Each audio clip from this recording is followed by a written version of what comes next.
Natawag ninyo ako dito. Hindi ko kayo pinipilit na maniwala sa akin. Makinig kayo kasi ako galing talaga sa baba. At itong lahat na ito dumaan sa akin. Koy, lahat yan. Gambuwa. Bato. Makinig kayo kasi makinabang ang bayan natin.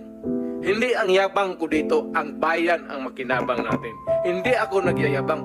Galit talaga ako sa truka. Kasi sinisira nila ang bayan ko. Ang mahirap dyan, ang mga anak.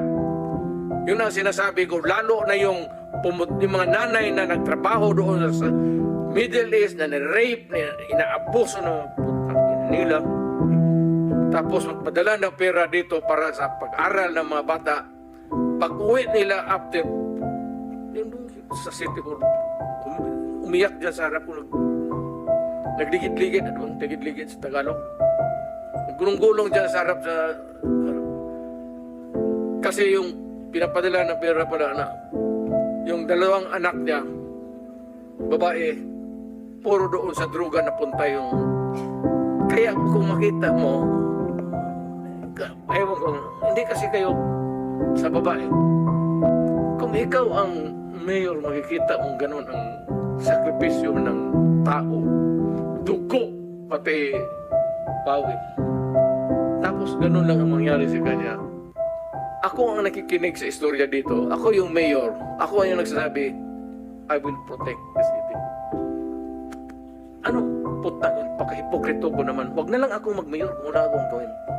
Kaya ang daw sinabi ko, stop o patayin kita. Magdiritsahan na lang ako. Total akin lang naman to. Ano? Maybe because yun ba talaga ang totoo?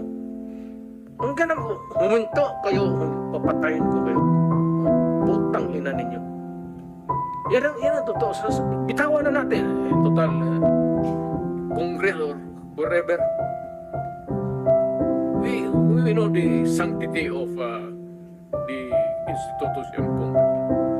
But there is always a time to let go of your...